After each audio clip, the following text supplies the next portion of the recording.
them build their leaders, their teams, and their organizational capacity to execute strategy within their organizations, within their sectors, and across sectors.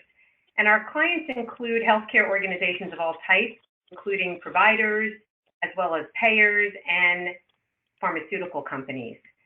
There's no doubt that there is complexity in managing health services organizations, and that continues to grow.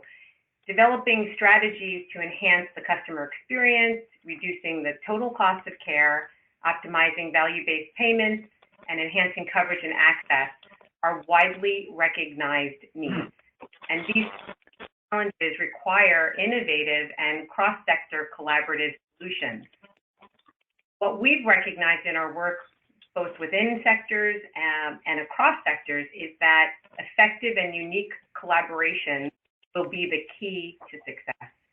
These collaborations will bring together groups that are diverse in purpose and values, perspectives, culture, expertise, and incentives. And what we've recognized, and I'm sure you have as well with your clients, is that leadership is essential to progress in designing and delivering these solutions. So as a firm, with a dedicated focus on development within and across the various sectors of healthcare, we undertook a research study to identify what are the capacities and competencies that are required to lead effectively across the healthcare ecosystem. We're pleased today to bring to you our preliminary research on what we're calling the HELM model, Healthcare Ecosystem Leadership Model. And our objectives today are really to share, to learn from one another, and to co-create what we could potentially do with our clients and with you as our faculty. So our agenda today is quite robust, and we've got about an hour and a half together. We're going to focus on why an ecosystem approach, talk a little bit about our results, our perspective on leading across the healthcare ecosystem, and what we believe to be the capacities for success.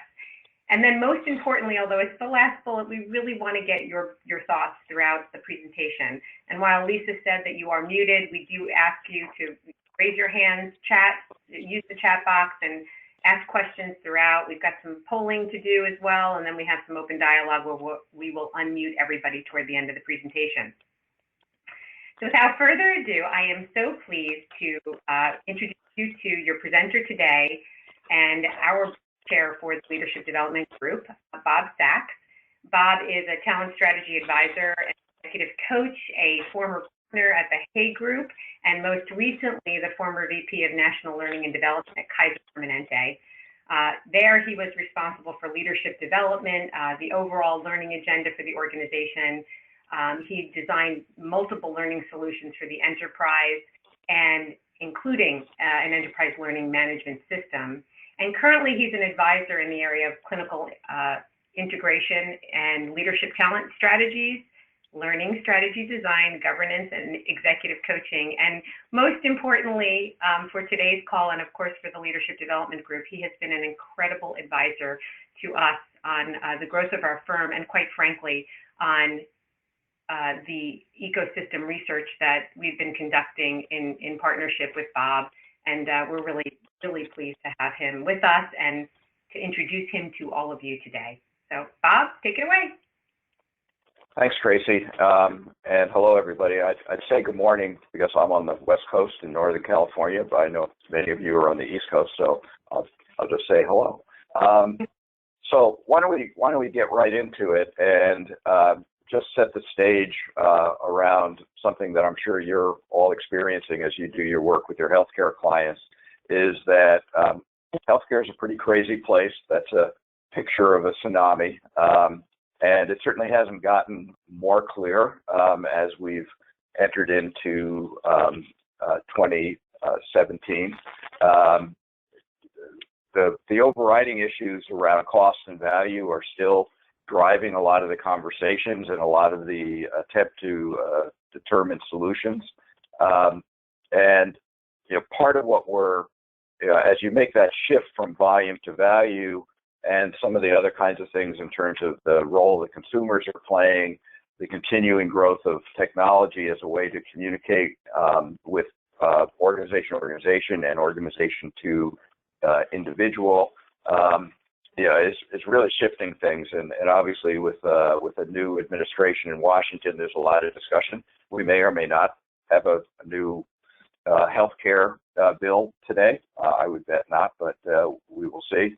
So there's a lot going on, and all of our clients are out there trying to position, anticipate, stay flexible, and also be aware of where they think this thing is going.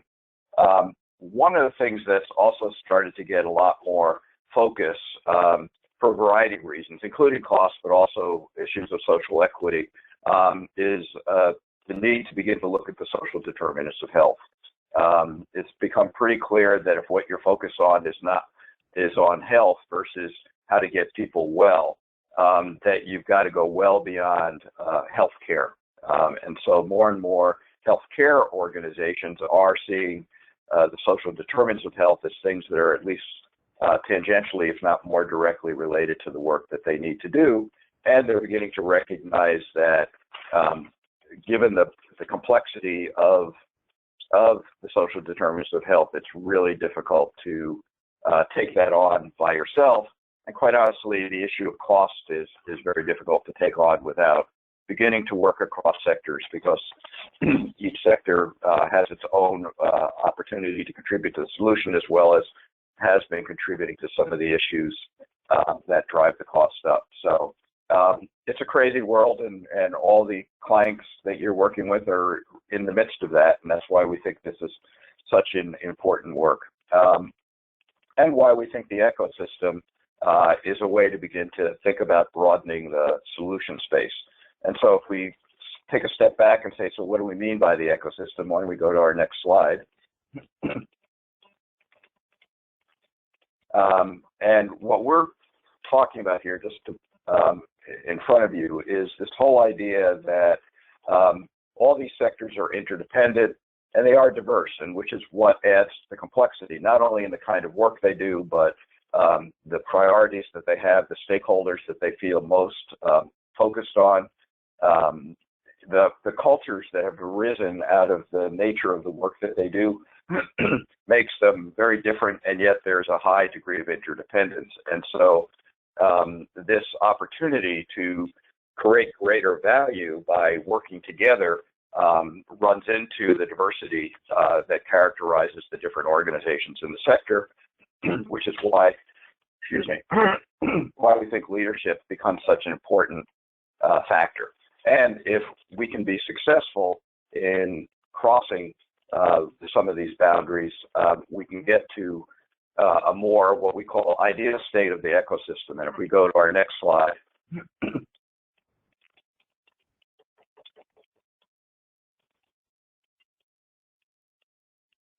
imagine a time when providers and payers are working on issues of wellness, how care teams can work together, what pay policies need to support that kind of work.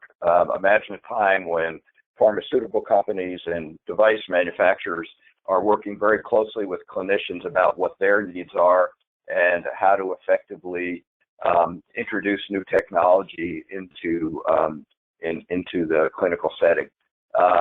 When employers begin to step up and work more closely with both providers and payers to begin to focus on the health of their workforce, recognizing that that's important not only to keeping their costs down as a major insurer of their workforce, but also to have a more productive workforce. So, if we can get people all focused on this issue of health and keeping people healthy, and obviously when they have a more chronic condition or an acute condition, getting them back to health as quickly as possible, we can have a situation where we believe quality will go up as well as costs will begin to come down. And so that's why we think this work becomes so important. Before we talk about what this leadership looks like, we wanted to introduce some context, because you're going to look at some of the capabilities that we think leaders need to have, and it's going to be pretty clear to you, I think, that the capabilities in and of themselves are not totally new. And so if we go to the next slide, what we actually do think is new, and I spent a lot of time at Hay, as Tracy said, and then also at Kaiser, and I've at least become convinced that the number of competencies that leaders have shifts less than the situations in which they need to apply them, and that the real difficulty in becoming proficient in demonstrating those competencies is your ability to take competencies that worked in one environment and begin to apply them to a new one. And so, when we're talking about HELM, or health ecosystem leadership, we're talking about applying some fundamental leadership capabilities in a way that enables you to work across these very diverse sectors. These are some of the in many cases, some of the very same capabilities that need to happen when you're working within your own organization. I spent a lot of years at Kaiser. I was in the corporate function, and the opportunity to work across functions as well as corporate to region, health plan to medical group. There were plenty of opportunities to exercise leadership. And so again, I think what we're really seeing about this is beginning to apply some of these capabilities into this much broader environment. And so just keep that in mind as we go through this. And we do believe, going to the next slide, that if we can be successful and our clients can be successful in working in this way, it's really going to create a lot of value for our communities. It's going to make sure that probably the key point is that health and values are the center of what we're trying to talk about, as opposed to the individual focus and interest of each of the individual organizations. It's going to create that kind of connectivity that's going to allow people to develop solutions that they wouldn't otherwise be able to develop on their own.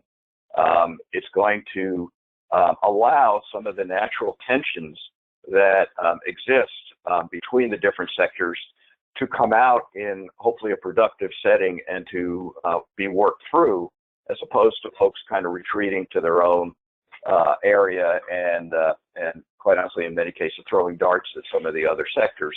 And we think all of that's going to create some of the great innovations and solutions that we really need. So all this is why we got into doing this work, and why we think that this is a real opportunity to help our clients go forward.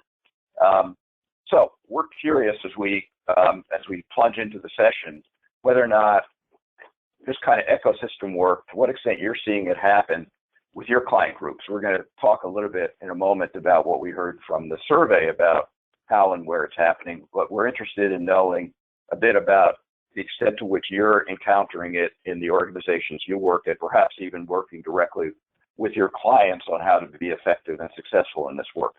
So we're going to open up a poll. So why don't we get the poll up and see what people have to say. So the question is, are you currently working with organizations that are trying to lead across multiple sectors of this ecosystem? And is that work that you're currently doing, or perhaps have done in the past, or perhaps it's not something that is even on the screen at this point for your client organization? So just take a quick second and respond to that if you can. And we're probably going to ask, if not to discourage people from saying that they've been doing this work or that their organizations are, to ask a couple of you at least to talk a little bit about what you're seeing in those organizations, if in fact you're seeing it. So do we have the poll results to look at?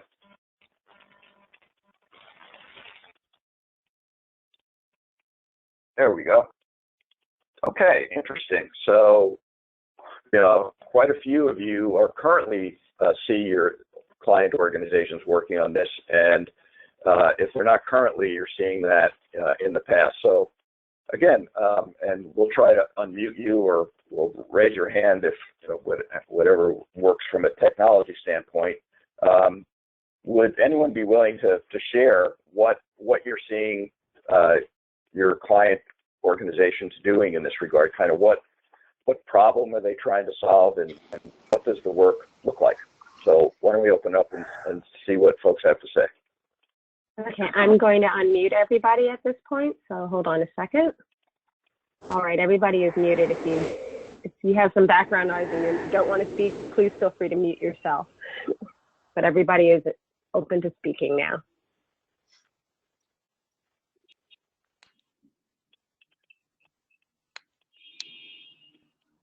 So 60% of you said you currently see your organizations working on this. What can you tell us about what you're seeing them do? This is Rich Maxwell, and I've been working for about a year with a double-boarded physician, internal medicine and pediatrics, quite a combination, and he has an MBA, all from the University of Chicago, smart guy, in private practice, involved with ACOs in his local community, involved with the medical society and with things, innovative things they're trying to do. And the thing I hear over and over again is that most of the people that he's talking with just don't understand, particularly the doctors don't understand the financial impact and how to make sense out of whether it's, you know, the latest version of ACOs or whatever.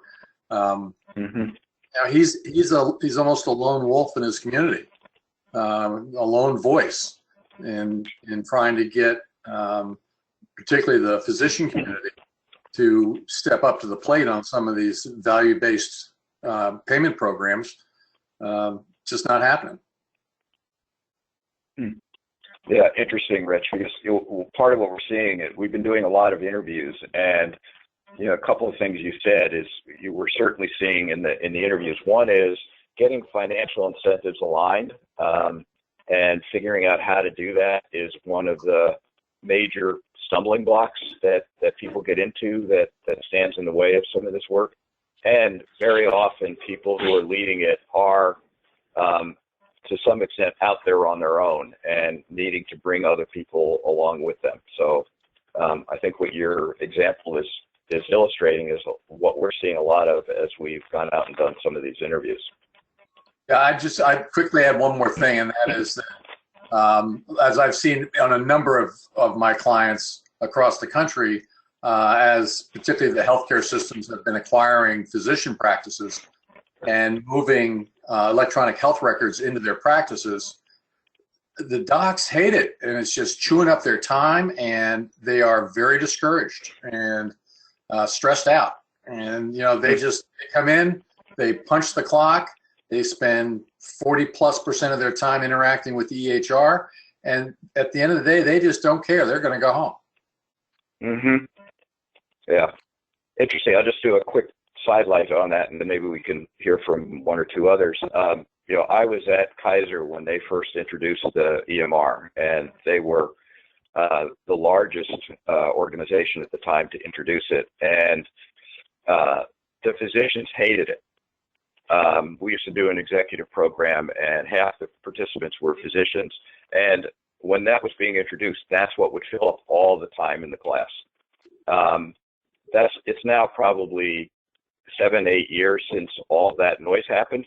If you ask the docs today, would you like us to take this away from you? They would shoot you. And over half of the interactions now that Kaiser physicians have with their patients are done over the internet using the EMR. So we found that at Kaiser, and if you can help those organizations get through this change management issue, I think you'll probably end up seeing it turn around. But it's rough sledding when you're in the midst of it. Yep. Anyone else have any examples of working the ecosystem? Hi, yes, this is Laura Montville, and Laura. hi, I'm an organization development consultant in the Boston area, and I've been working in healthcare systems for over a decade, and over the past couple of years, I've been working both at the senior leader level and the frontline level, helping organizations work across the ecosystem, not so much from an outcome point of view, but from a relational standpoint. So we've been working in a couple of different healthcare systems with a technology or a framework called relational coordination, which, Bob, you might be familiar with because we've done a lot of work at Kaiser Permanente with this model. We've been having great success where we're really starting to make visible those relationships that are required to carry out the work. And it's kind of turning things on its head a little bit because typically we're so outcome oriented that we forget or we don't even know what the relationships are that are required to carry out the work, let alone, you know, what is the quality of the relationships that are required, and having some means of measuring those on a quantitative basis. We've been seeing unbelievable results in surgical performance, unit performance, OBGYN, because people are starting to identify, well, who are all of these stakeholders across the system, from the patient to the payer to, you know, the clinicians involved, to dietary, housekeeping, and all of the above. That sounds great, and we're going to want to, I think, talk more about that as we get through the presentation, because I think this whole idea of understanding who the stakeholders are, what motivates them, and how to successfully build a relationship that allows you to work through issues is kind of critical to all this work. And so I think, you know, we'll as we get further into the discussion today, I think we're going to want to hear more about the approach you're using and what you're seeing with that, because it sounds right on target with some of what's needed in this area. So thanks for sharing that. Yeah, and I would just add that if I could add a leadership competency, it would be some kind of relational awareness, right? There's self-awareness for sure, but then there's this whole aptitude and ability to develop relationships across the system, so that they can effectively work within a matrix, even though most of these organizations that we're talking about are designed in a hierarchy base, which makes it doubly hard, but that's another whole conversation. Yep. No, right on, and hopefully you'll see some of that in some of what we're going to be sharing with you, because I think that's what you just said is exactly on target. Great. Hi, this is Erwin Hersch. Go ahead. Hi, this is Erwin Hersch. You know, from the CEO and the CFO level, I've been seeing organizations work across, you know, competitors, you know, where there's a lot of direction now it has been for years, is having competitors cooperate on things. And you can be competing on, for example, the delivery of medical care as to who provides those services, but cooperating in terms of things like IT systems or risk-bearing organizations. And I've seen this with direct competitors in areas which are, you know, highly competitive, but also with critical access hospitals. And so you can compete and you can cooperate at different parts of the organization depending on what the community needs, whether it's a shared EMR across hospitals, so a patient could move from one hospital to a competing hospital and still have that information move around. I've been part of and seen all of these things occur over the years, and I cannot understand how it wouldn't go much further in that direction as you're trying to divide, you know, create this value, which is basically dividing, you know, the outcome by the dollars. You've got to reduce that denominator in order to increase more value here. So, so lots of I've done this, seen this a lot. Yeah. Again, great example. One of the other interviews that we did just recently is with one of the major health insurers, and they're out trying to do work in communities.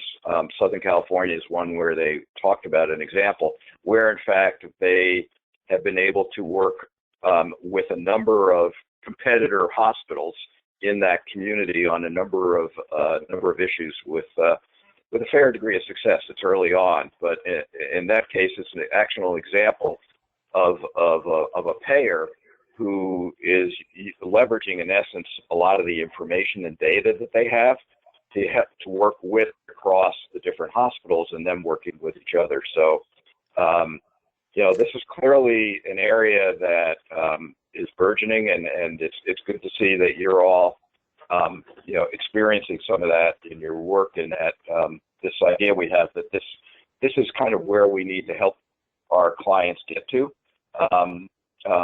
Seems to be already happening out there with some of the work you're doing, so that's great. Tracy, anything Bob, you wanted to go ahead? One more question, Bob. This is Lisa. We got a question when everyone was muted. Just how do you see the role of patient groups that are increasing importance as stakeholders? Examples were given that are the CF donation to Pfizer's research on CF. Do you have any thoughts on that? Well, I mean, I think they're clearly at this. What we're saying is, the patients are, and more broadly, if you take it from an insurer standpoint, the members, or just from community health standpoint, the community is at the center of all this. And so, everything, whether you're a provider, a payer, or for that matter, you're a pharmaceutical company or a medical device company, having people who are actually going to be utilizing and hopefully benefiting from what you're doing, talk about what this is for them, and in essence applying, this whole area of design thinking, which is going out and seeing how people actually utilize the systems that we have out there for them, and then improving the systems based on how they want to utilize them versus how they're having to utilize them, is kind of at the heart of a lot of this work. And, I'm sure we would all agree that if we ever blew up the healthcare system and started designing it from that standpoint, the healthcare system would look very different than it does today. Even within an organization, if you think about, for example, how if you have a woman who is pregnant and then gives birth, the borders between inpatient and outpatient, all those things tend to not at all exist the way in which the mother and the family actually experiences the system. So I think bringing the voice of the consumer into the conversation, I mean, they are ultimately the stakeholder that all the other stakeholders need to be responsive to. So I think it's actually critical. We probably should say more about that when we do that one slide that shows everything, all the different connection points, because we do have the people, the community in the center of that. So definitely. Okay, thank you. Yep. So anything else, or if not, we'll move on to the survey.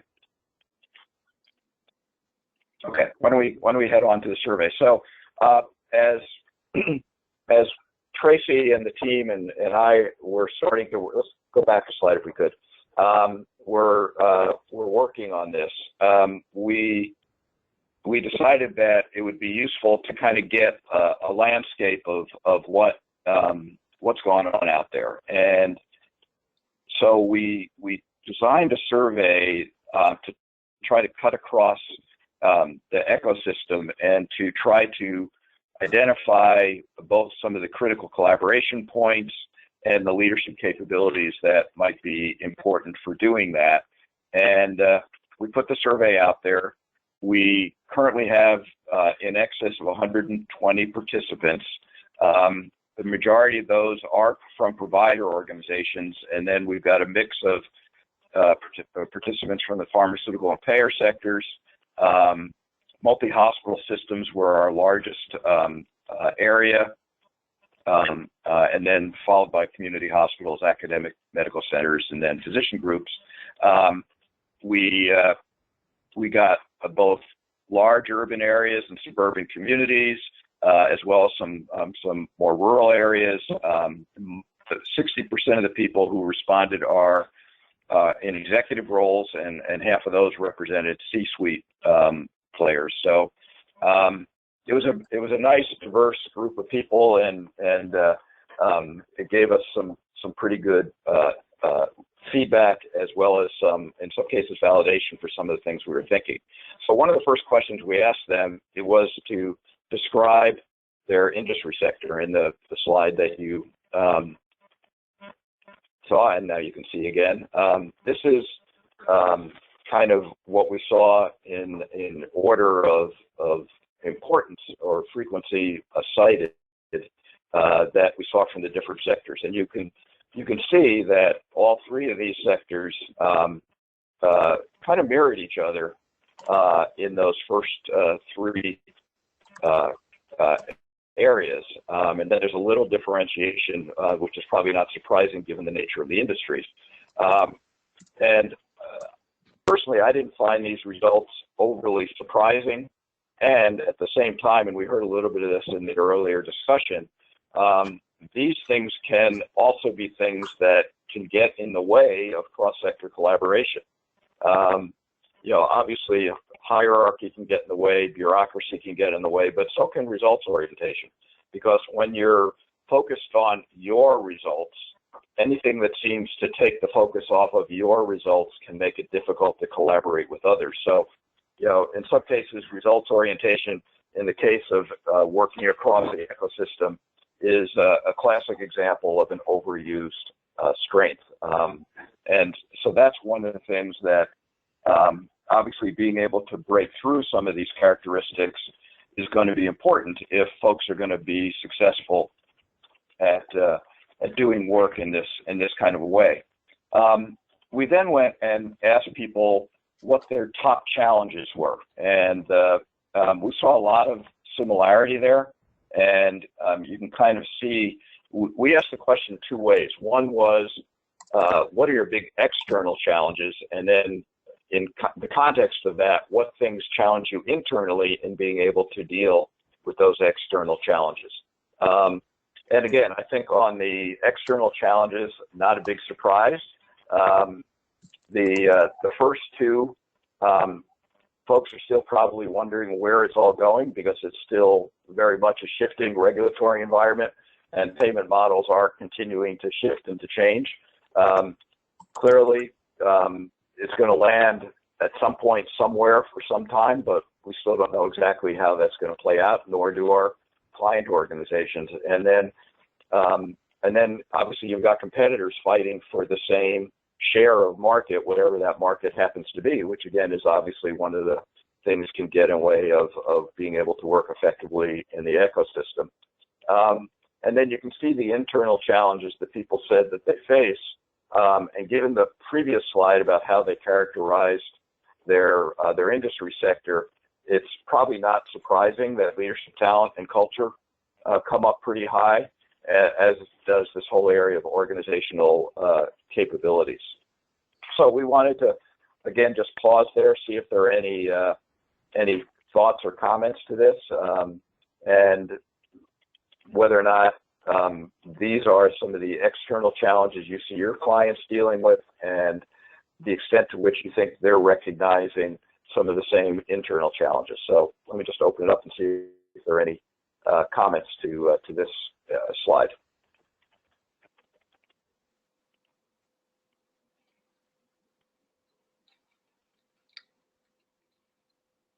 Okay, well, again, I think we didn't find this overly surprising. So why don't we move on to the next slide. We also asked people why they thought collaboration across sectors was important. And you can see, first of all, we asked them if they think it is important. And 80% of the respondents said external collaboration is important, or in fact, very important to what we're trying to accomplish and to do. And it's seen as a way of enhancing all the things that you see here. That obviously these are very important outcomes in the context of the environment that our client organizations are working in. So again, one of the things we wanted to test with the survey is, do people actually perceive collaboration with others as important? And we got a resounding yes to that question in the survey. So that that gave us good confidence that we were focusing on the right kinds of issues and the right kinds of opportunities here, and that if we could do a good job of helping them be successful at this, they would benefit, and we as a country would benefit from having better health outcomes and hopefully lower costs and greater access. So these are important areas, and let me kind of just switch gears a little bit. So that's a lot of what the research showed, and there'll be a few more points here that we'll get into the research, but we really want to shift this now to our perspective being TLD group. And we do have a clear point of view, and I think part of what we're trying to begin to do is make that point of view clear out in the industries that we work with. And that point of view obviously drove the questions that we asked. We believe the survey reinforced the importance of collaboration. And one of the things we did find, which we didn't go through this, is a lot of the collaboration today is happening within the provider segment. So we already heard an example on the call, for example, hospitals collaborating with physicians. We saw less collaboration, say, providers to payers, but we did see some of that collaboration. But what we didn't see much of, which we do think is important, is collaboration with some non-traditional sectors, particularly if you're going to begin to think about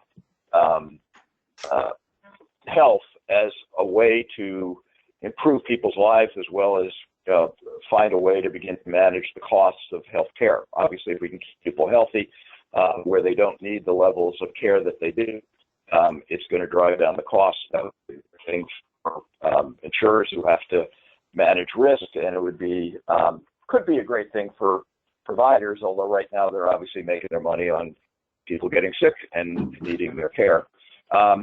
So we do think that there needs to begin to be more partnering with other kinds of organizations, and we'll give a couple of examples of that as we go through. But for example, very few people today say that they're actively trying to partner with community health agencies, with educational institutions in their community, and places like that. Even I'll give you a bit of an example later on about how do you work with your local housing authority.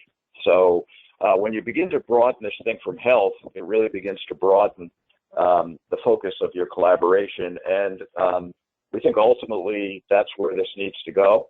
One of the folks that we have interviewed as part of this work, who I think is a great exemplar of the kind of leader that we think is necessary, agrees with that, and also feels that you've got to win the battles in the spheres that are closest to you before you broaden out. But ultimately, also agreed that that being able to reach it even broader in the stakeholders that you try to interact with is important. So, our perspective is that hey, you need to do this work. And if we go to our next slide.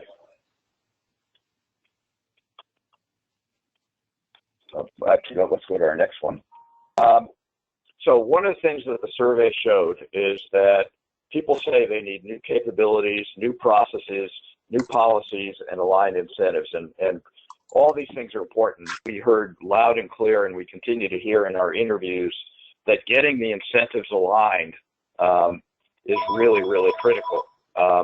It's really difficult to see why a provider organization would take steps to reduce volume when the payers are paying them based on volume. And so coming up with different ways to incent is obviously an important issue.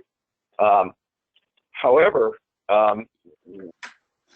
we're finding that what gets in the way, as complex as those issues are, what ultimately determines whether or not those issues get worked through, particularly in a cross-sector way, is the ability to identify the right partners, build trust across the organizations, and recognizing that these organizations have very different cultures, very different missions, and our perspective is that organizations who recognize that while the hard issues like developing capabilities, processes, and policies are critical, you need to have a solid foundation of aligning and getting through and working with the politics, the culture, and the interpersonal issues.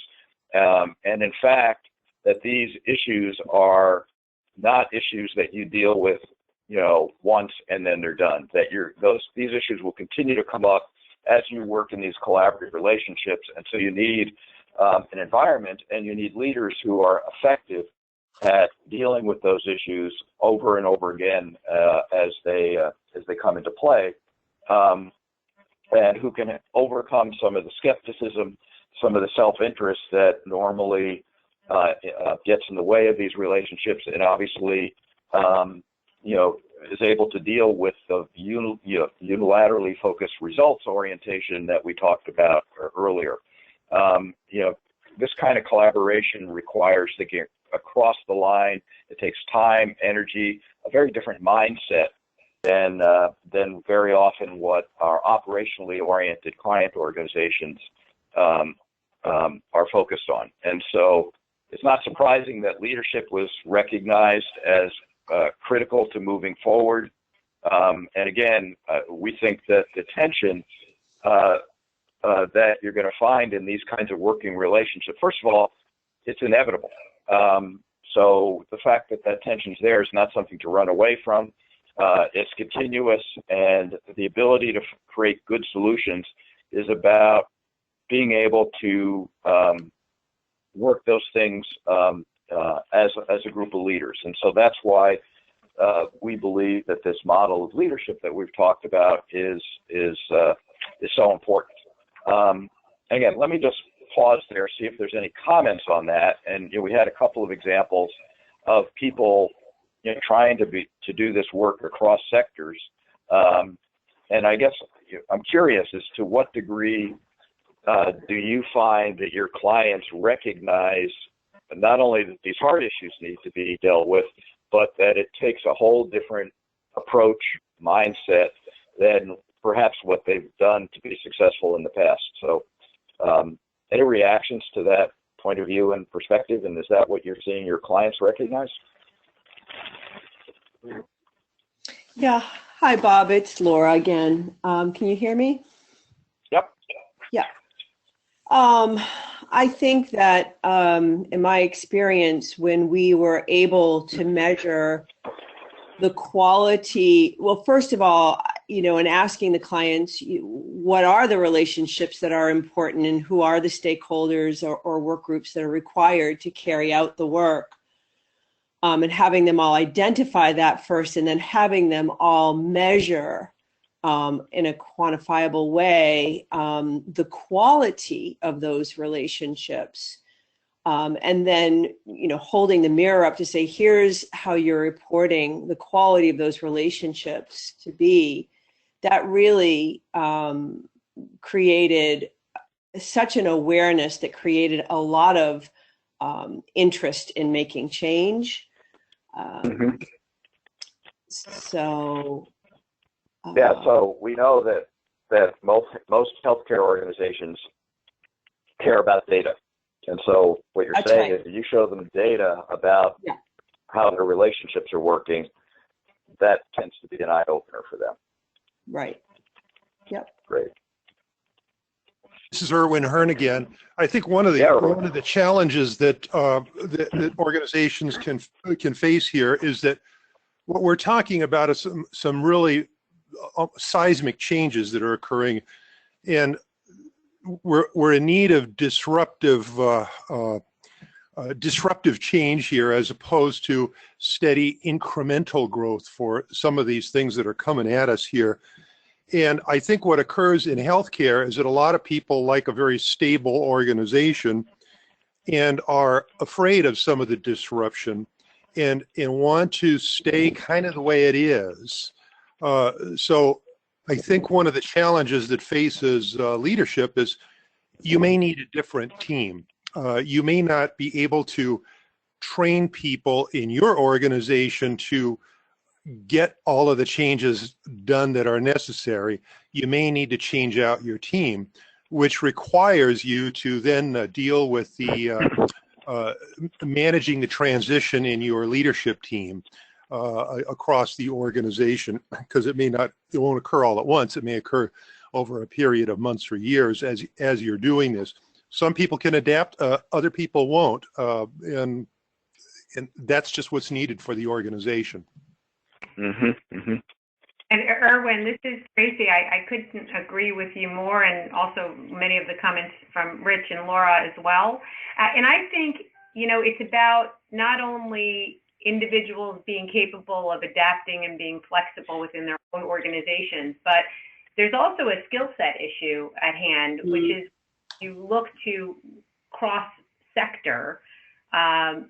There are folks that are really well experienced and have a depth of expertise in hospital administration, let's say, but don't necessarily understand intricacies of what it means to run a payer or a pharma or a policy organization. And that's okay, but the competency would be, how do you deal with the unknown? How do you ask the right questions? And that's what we mean by sort of the softer issues. And to your point, it may require different types of people with different experiences to manage this significant, as you said, seismic change. Yeah, and it may need some transitional help. And a lot of these people, they're fine people, and you want to have them in various parts of your organization, and they'll do just fine if they are essentially repotted into another organization, or if you're smart, into a different place in your own organization where their skill set is better suited. Yeah, and part of it is that particularly if you're talking about a hospital, reliable, safe care, and is critical. And so the same mind that focuses on reliability, consistency, strong operational processes, sometimes has difficulty shifting to something that says, well, let's blow things up. And the reality is hospitals need that both.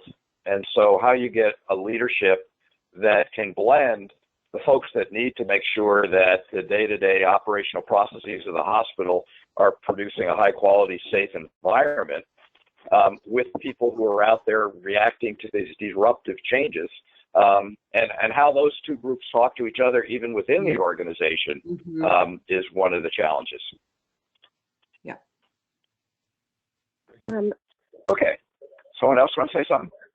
I just had one question that was sent over, and it was just regarding the lack of teamwork within healthcare. They wanted to know, do you believe that that value-based healthcare will benefit the culture? I don't know what I spent too many years consulting to just want to answer a question versus throw it back to, well, what do you think? But I will say that if you begin to focus on what takes value as and if the teams can begin to think about it from that perspective, what provides value to our patients, then that tends to reorient the conversation. And I think what happens is that even within an organization, people get focused on their departmental or clinical area of specialties interests and forget about the broader set of interests. So I think if value-based payment is going to help people change that perspective, then I think it can help teamwork. Okay. Thanks. Anyone else have an opinion on that?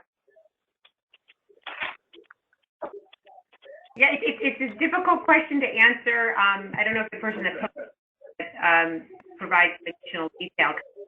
I guess culture for the better is really, it depends. It depends on what you consider to be better culture versus where you currently are. But my juvenile opinion of it is that if we're all focused on creating value, then it requires collaboration and it requires patient-centeredness. So, I mean, for me, I think it's a positive culture shift.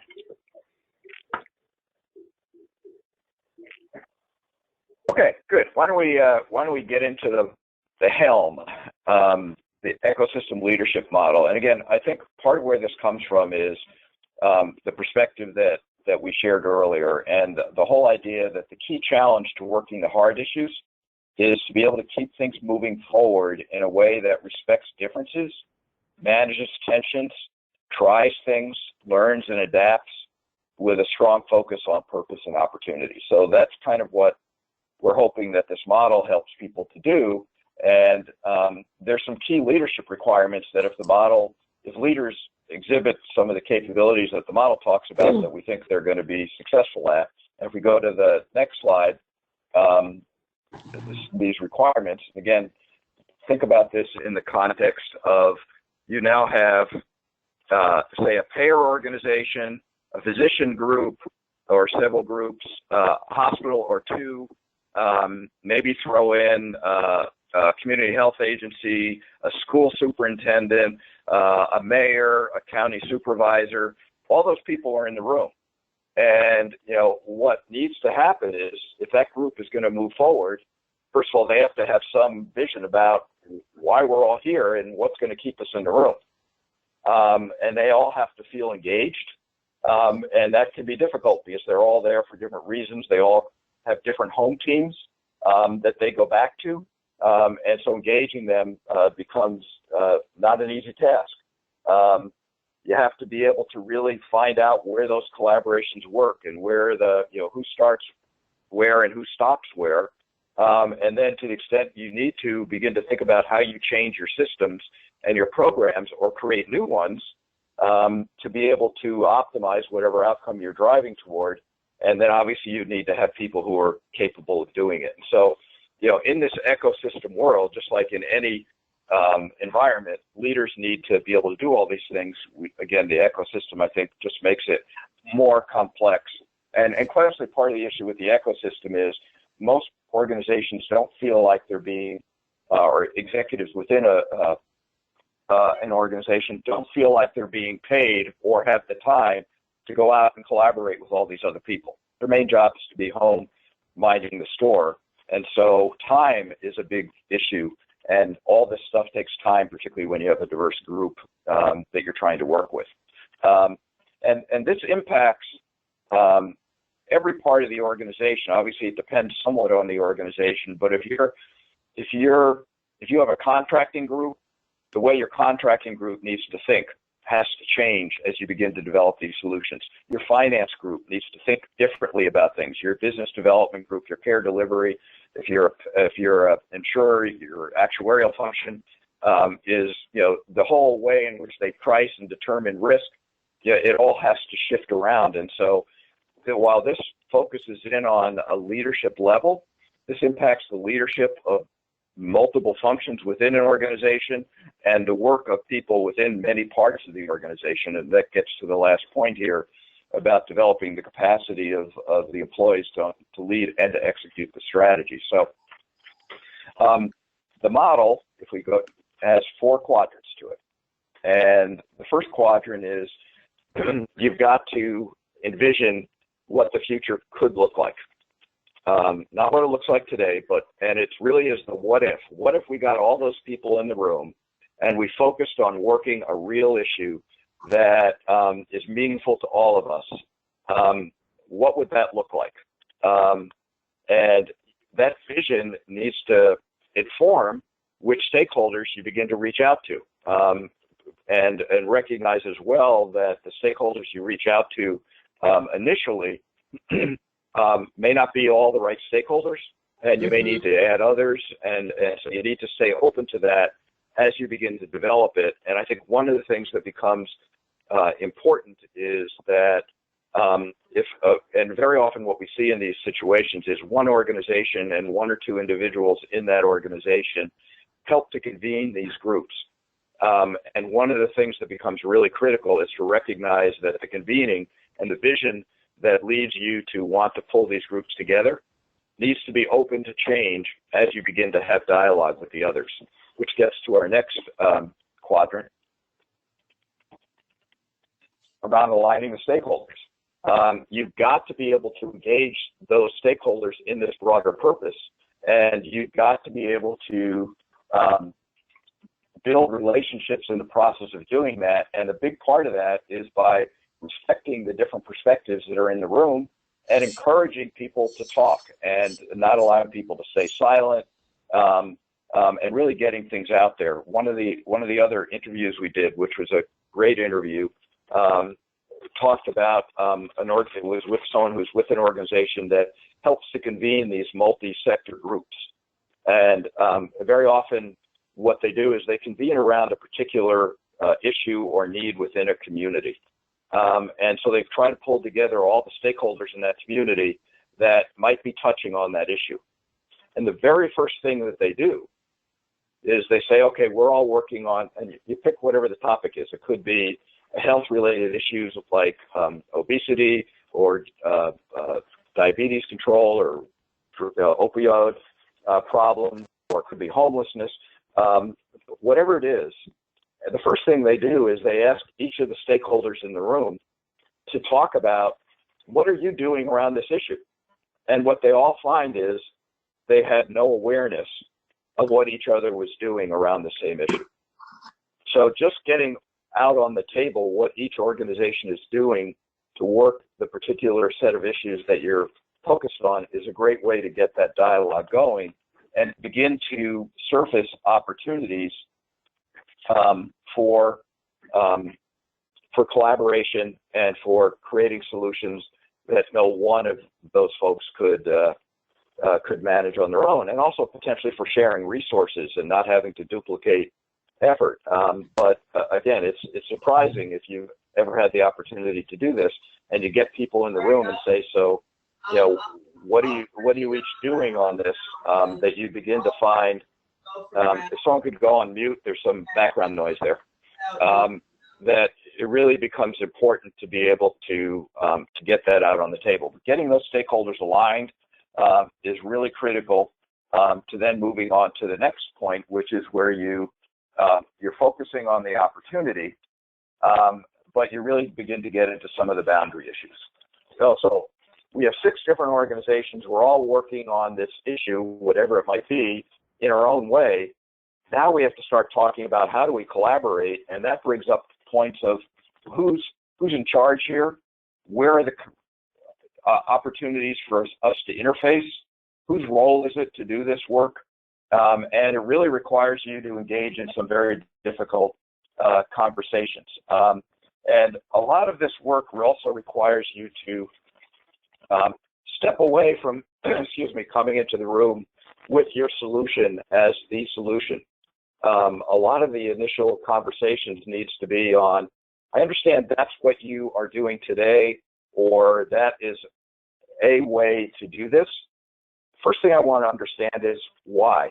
Why do you think that's important? What about that solution is important to you and your organization? So it's really moving away from rushing to solutions and getting to what people care about, what their interests are. Again, that gets right in the face of this results orientation. We have an answer, let's go for it.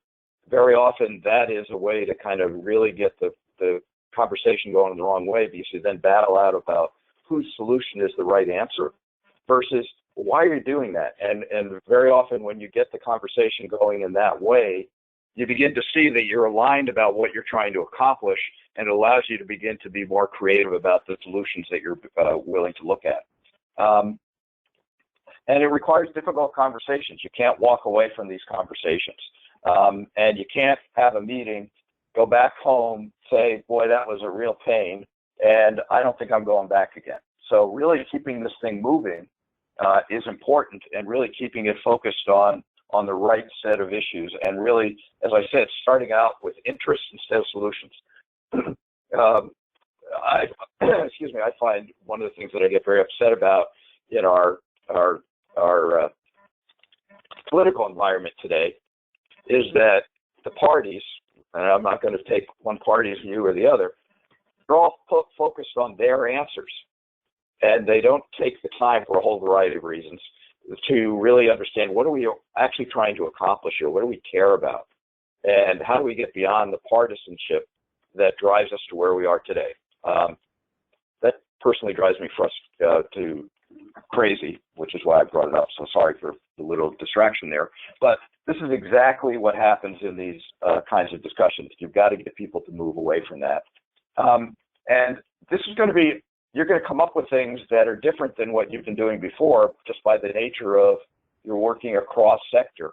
And so you're entering uncharted territory.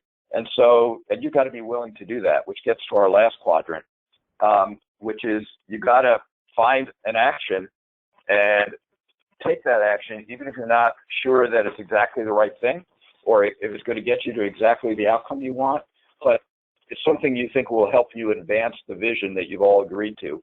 And you've got to be able to find out what happens as you act, learn from that, take what's good, move that forward, take what's not working, and find ways to improve it. And so this willingness to act without full information becomes really important, and seeing setbacks as learning, not as failures, as being able to take that kind of a long-term focus becomes really, really important. So at a very high level, that's the model. And again, the idea here is, you can think about it as capabilities that a leader needs to have, but it's also a process that a group of stakeholders needs to go through. And it's a process that it's not you check box 1, check box 2, check box 3, check box 4, we're done. You're going to continually cycle back. As you learn something, you're going to find that you have a boundary issue you have to go back and resolve, or some of the alignment you had with stakeholders has dissipated, or the vision that you had for what the future could look like changes. So you've got to be facile about moving around this and be able to use your skills as a leader to help the group move through this. And again, this is not easy work. And that's why we think the soft issues are more difficult than the hard issues. If you can't work this, you can't get the hard issues resolved. And it takes a certain kind of individual. And the next slide talks a bit about some of the attributes and derailers that we think are part of this. And so obviously a leader has to have a lot of emotional intelligence, and that includes not only self-awareness but relationship awareness. We've heard that on the conversation already. And the ability to manage your own tensions as you begin to feel, but this is going against my organization's goals. How do you've got to be able to manage that feeling. You've got to have that learning agility. You've got to be curious. You've got to want to learn about these other sectors and how they operate and what's important to them. You've got to be willing to experiment and do that kind of work. You've got to be willing to be direct and transparent in what you're saying, because if you start holding things back, you're not going to get everything out on the table. And you've got to be a person who invites people to participate. The whole idea of freedom of speech is something that Bernard Tyson, who's the chairman and CEO of Kaiser, talks about. He's got that all over his office. He wants people to be able to speak what's important to them and get that participation going. So people who have those attributes are more likely to be able to work on developing the capabilities we need, and obviously to the extent that we can help people enhance their emotional intelligence, enhance their learning agility, that becomes important too. And there's obviously data that you can gather on those things, as well as some of the relationship information that we were talking about earlier. And there's all kinds of derailers. If you focus on hierarchy, it's going to be hard to make this stuff work. If you've got to get a short-term win, it's going to be hard to make this stuff work. And again, I think this lack of respect for divergent interests, you've got to get away from this mentality of throwing stones at each other. I remember you going to a conference, and one of the keynote speakers was the head of HR for one of the large health insurers. And this was when I was with Kaiser Permanente. And this was a health insurer where I sat around some of the tables and some of the executive meetings where this health insurer was viewed as, the bad guy. Boy, I'll tell you, when you listen to what their purpose statement was and what their mission statement was, all that, they sounded a lot like Kaiser Permanente. So you've got to be able to respect, a common purpose, and also recognize that people have different drivers, and you've got to be able to work that through. And when you come up against those, where those different objectives get in the way, you've got to be willing to take those on, and you can't, avoid the conflict because it'll come back to bite you. Let me just quickly go through an example or two, and then we can kind of open things more up. So one of the interviews we did, this happens to be an example of working an insurer. It's actually Kaiser Permanente. So it's an insurer and a delivery system working and trying to grow in other markets. It's not perfect in the sense of being a full ecosystem thing, but it really illustrates some of the examples. So the situation was, Kaiser in Colorado is very, very strong historically in Denver and Boulder. Because they have the volume, they have geographic access points. It's just been a great market for Kaiser. However, for lots of reasons, they felt the need to begin to expand to other parts of the state. Part of it's because the state's one of their big customers, and they have to be able to serve all the state employees. And so they, one of the areas they went to was northern Colorado, and they were able to find other partners in the organization or in the community that were willing to work with them, who said, we see an opportunity to learn from you, we see an opportunity to grow. They also found organizations who basically said, we're in this to maximize our revenue, and you coming into the community is going to get in our way, and so we're not going to work with you. And that's obviously not who Kaiser worked with. And again, one of the things that we found in talking with folks is that you don't need to have everybody in the community on board. If you get one or two of the critical players, you can really move the dial for that community. So it's really finding the right partner who you can have some shared interests with, and not trying to fight totally uphill. And so what Kaiser did was they were able to bring their Permanente medicine into Northern California, and they contracted with this hospital to provide more primary care access points. And they were able to broaden out their primary care physician network by working with some of the primary care groups that were working with that community hospital, and they delivered specialty care to the insurance plan members through the contract of specialty groups in that community.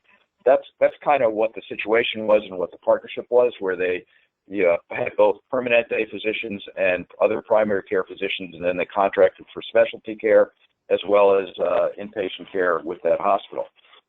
One of the important things they did here was they found that they had to change the financial incentives, and that was a major thing to be able to get through, is that they do a budgeted process where it's not quite capitation, but where they, at the end of the year, they reconcile.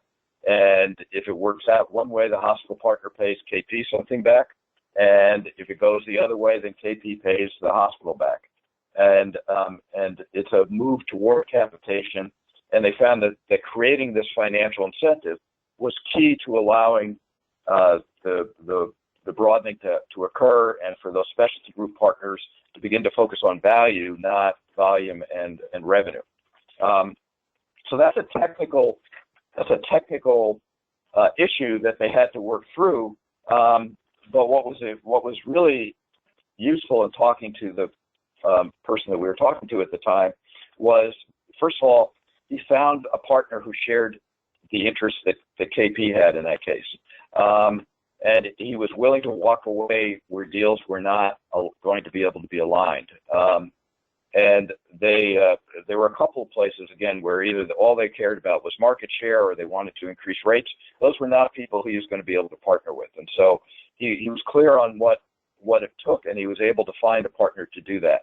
And the first thing he did was he spent time trying to understand their values, their mission, their interests, to figure out whether or not there really was an alignment, and was able to find with this one organization that there was, and to begin to identify what was most important to them. And they found their top priorities and this other organization's top priorities aligned to a large degree, but there's also some cases where they didn't. And one of the things that he found was being willing to give a bit on one of his top 5 priorities in order to recognize one of the priorities of this potential partner was a huge way of beginning to build the relationship and to build trust and enable them to do a lot more of the work going forward.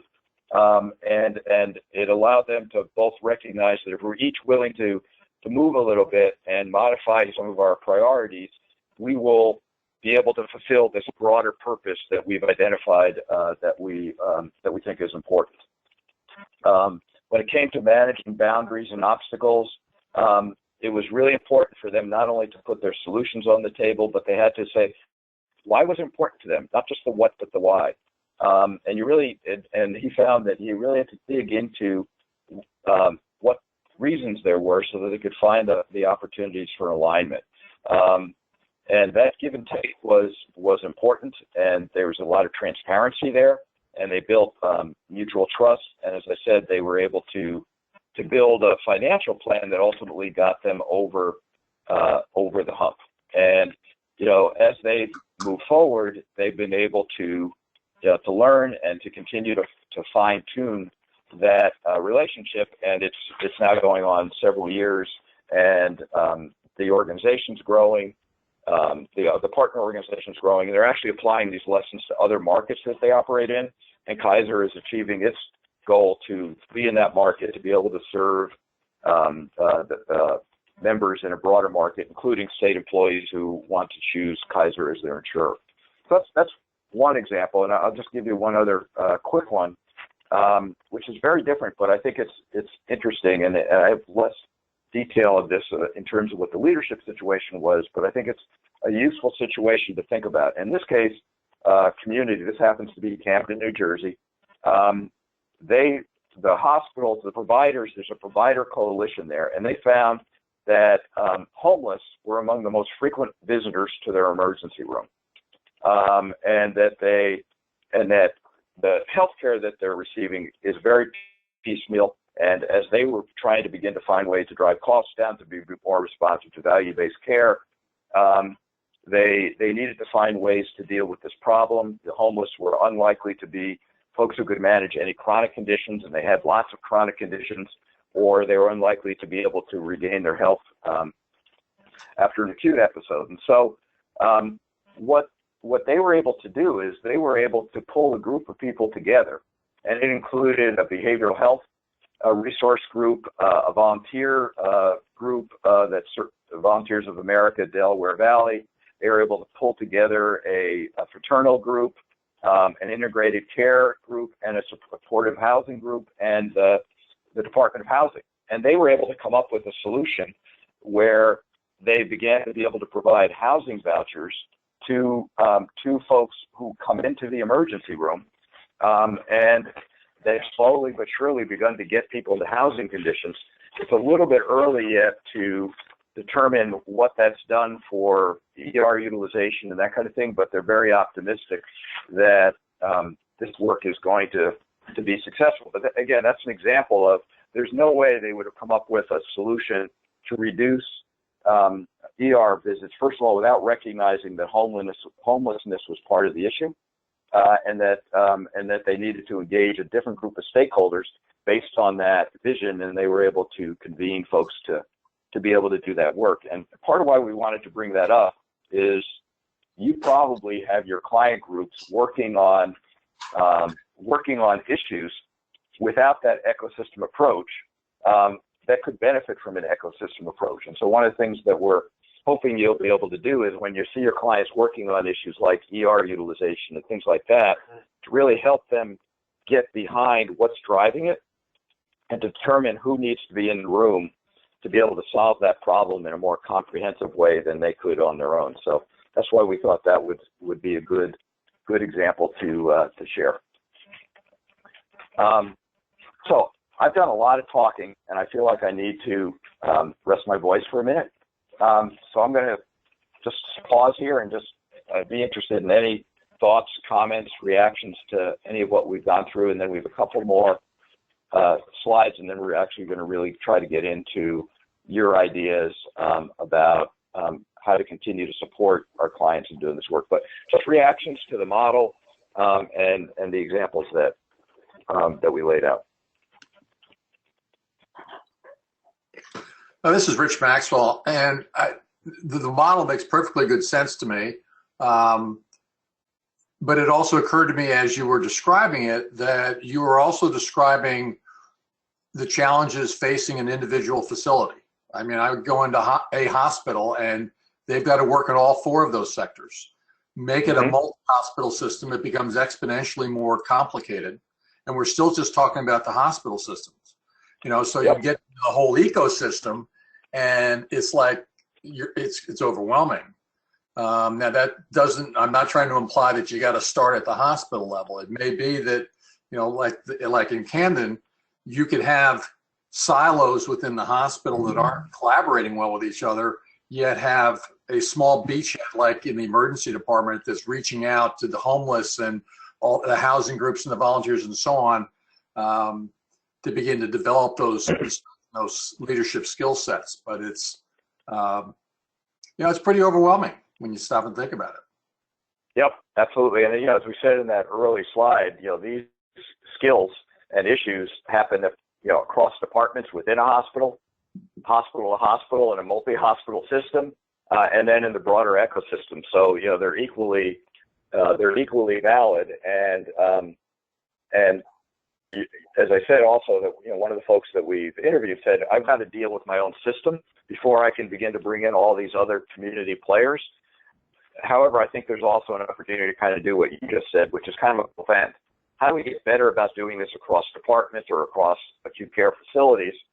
And where do we have opportunities to attack issues that perhaps bring in other players? And part of it's just recognizing that if you really want to make progress on some of these things, like ER utilization, which is one that I've seen a lot of examples of, where people realize if you really want to attack ER utilization, you can't do it just as a hospital, because there's so many other things that drive ER utilization.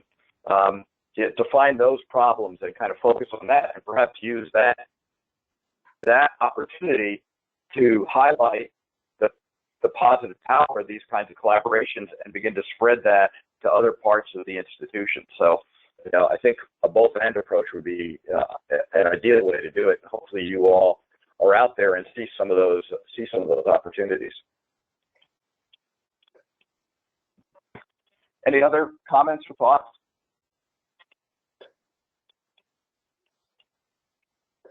Okay, well, let me try to finish up and then really kind of get to really some dialogue. So, as we've done some thinking about where some opportunities are to help build this capacity, you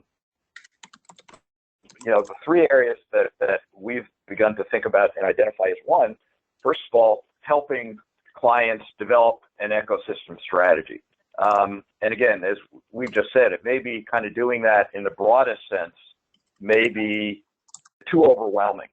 However, finding a specific problem that the hospital, or if your client is a physician group or a payer group, is working on, and trying to help them develop a strategy around that is broader, is one way, quite honestly, to begin to develop the capability. You know, it's basically, you know, take a real problem, have people work on it, and then support them in getting through that. And I think there are opportunities to build capacity. There are obviously, I think there may be consulting opportunities as well in helping people to do that. And, you know, kind of to the point that we just talked about, how do you create organizational alignment around those solutions? You know, it's very hard to, again, one of the examples we had of someone who's trying to build this larger ecosystem approach, and part of what's driving it is that they can see that ultimately in the community that they're in, it's a very unhealthy community. It's one of the most unhealthy urban areas in the country. And one of the things that this individual, who's kind of a direct report to the CEO and EVP in the organization, found as he was trying to build some broader networks across different provider groups just within the state that they operated in, was that their hospital had just contracted to have a private group come in and build some standalone emergency facilities in the community, which was kind of antithetical to what he was trying to accomplish. And so they had a lot of conversations around that at the table. They also got some fairly negative reaction from some people in their community. The net of that was that instead of building, I think, 7 or 8 or 10 of these things, they're now doing 4. So he was partially successful in getting them to reorient their thinking, but there are people on the business development side and the finance side who are counting the revenues and all that thought building out all these ERs and this partnership was a great thing to do. So helping people to build alignment around these solutions, and again, perhaps doing it around very specific problems as opposed to overwhelming the organization with the total complexity of the ecosystem is a way to do that. And then finally, by using kind of action learning approaches and finding ways to expose leaders to these kinds of complex problems, even within the system. If you want to build someone who's got capability to reach out to diverse organizations, start with the diversity you have within your own organization and help them to build the capability to interact across departments, function to function, region to corporate, hospital to hospital. There's great opportunities to build some of these capabilities and this ecosystem mindset in the way that you develop the internal talent, as well as was mentioned earlier, to begin to look at where you want this work to take hold and to begin to think about whether or not you've got the right leaders in place there and what can you begin to do to enhance the capacity of those individuals or to shift some of those individuals to other work and begin to find folks who have a broader understanding of what all this takes. And so we think those are 3 areas that can help organizations, and we also think quite honestly that they are, potentially some opportunities for you all to consult and work with your clients on those issues. So in a moment we're going to want to hear more about that, but let's go to the last slide, because I think this is a good setup, and this is really where we want to hear from all of you. So as practitioners and hearing some of these conversations, we are really interested, as Tracy said at the outset, on understanding how you could envision applying some of these HELM capabilities and some of this insight to your clients. One of the things that we've been really wrestling with is who's the target audience for this work?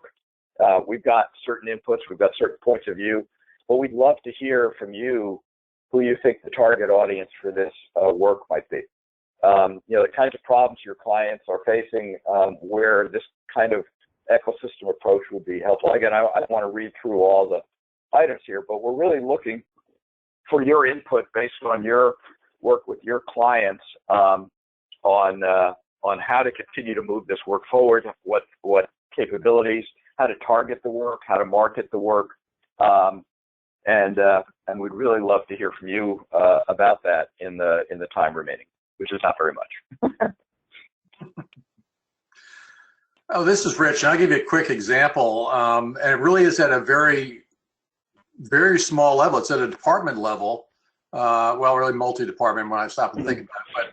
But it's I'm coaching the medical director and the nursing director of an emergency department, and they're working on a project. They've got 90 days to get it done in, and they want to get their goal is to have 100% of the patient be from door to balloon in a STEMI, in a bad heart attack, in 90 minutes or less, door to balloon. And it isn't just the emergency department. They've got to align with the EMT guys. Now their clock starts at the door, but as far as that heart muscle is concerned, the time out in the field is just as important. And the other end of the equation is that when they get them into the cath lab takes them out of their department.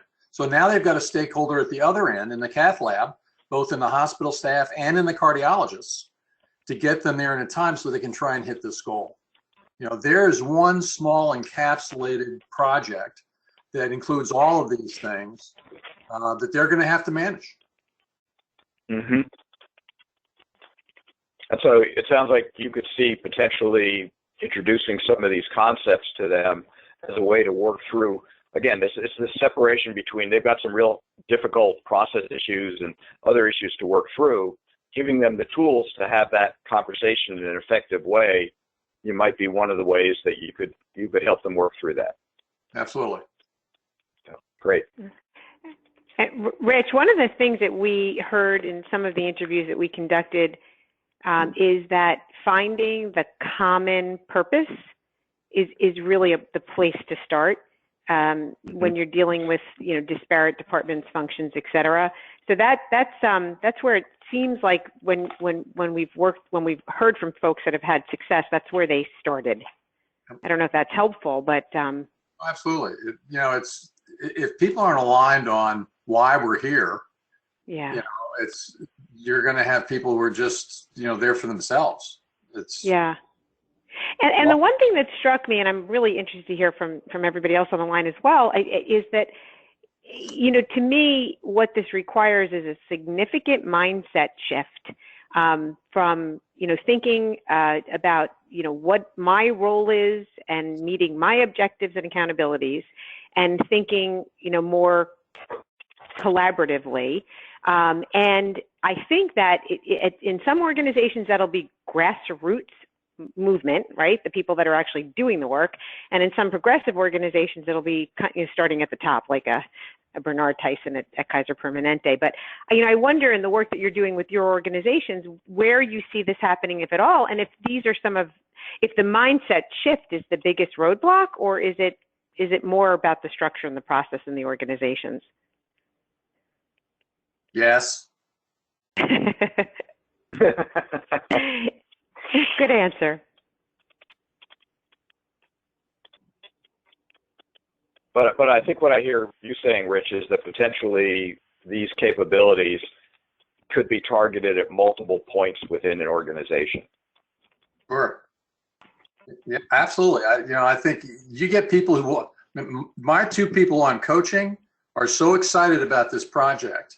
They're engaged. They want to make it work, and and I think they're going to do it.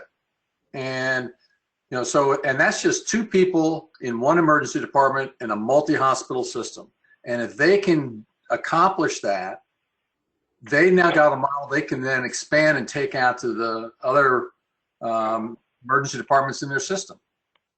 And Mm-hmm. it just starts to grow and expand. Mm-hmm. And every time they do one of these, they're building the leadership muscle that they're going to need to get all of these pieces done, to align stakeholders, to have a vision, to manage boundaries, and to go through a almost continuous plan, do, study, act cycle that never ends. Mm-hmm. Mm-hmm. Great. Any other thoughts out there from those of you on the phone? Ideas to help us think about how to continue to build this out, and ways that tools that you might need, or ways to continue to present this issue to the marketplace?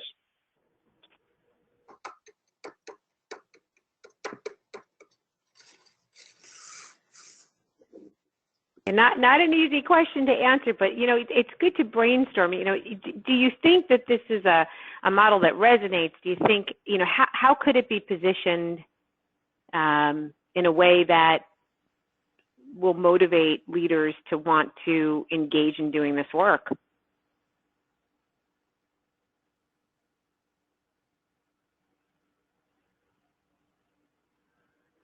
At the risk of dominating the microphone, it's Rich again. It goes back to my earlier comment that as a former hospital administrator, I can look at this and, of course I'm going to be interested in my facility and my organizational responsibilities.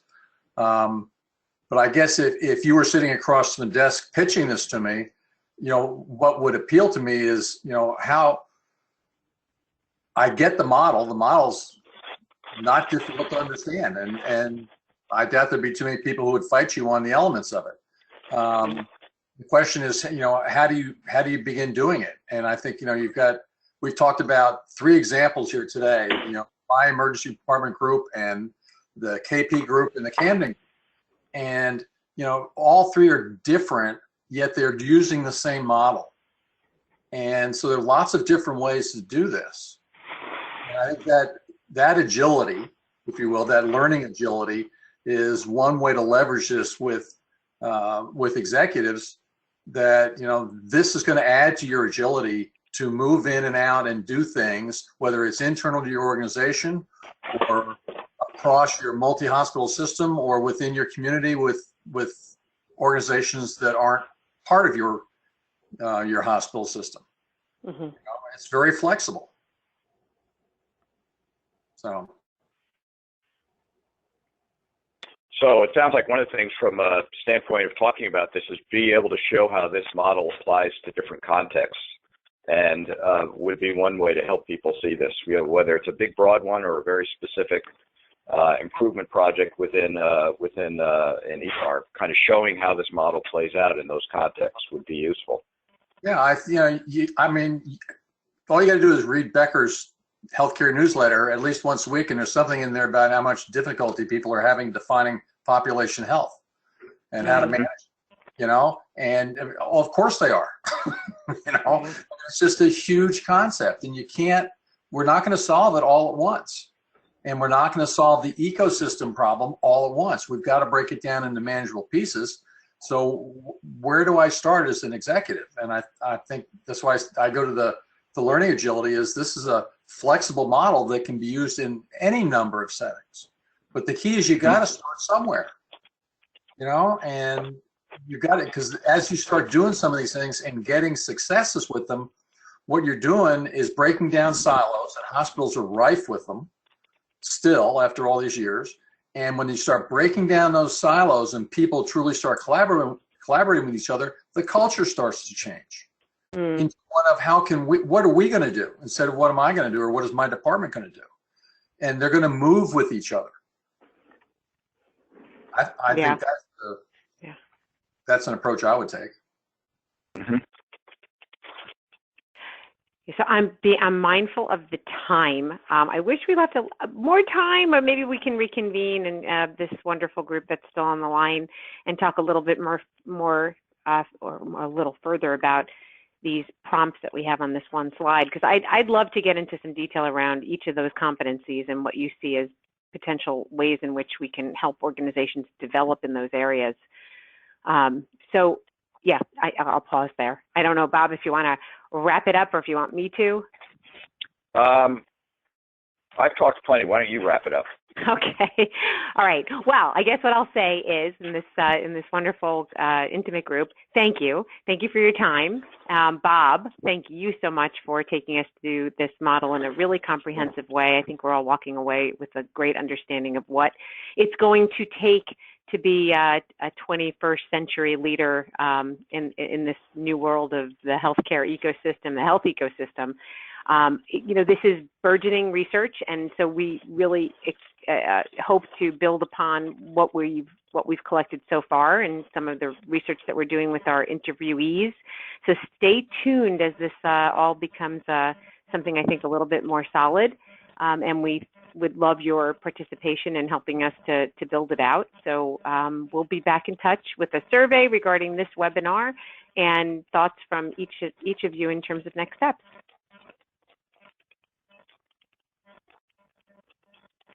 So with that, I'll end the webinar, and once again, thank you very much, Bob. You're very welcome. Everyone have a nice weekend.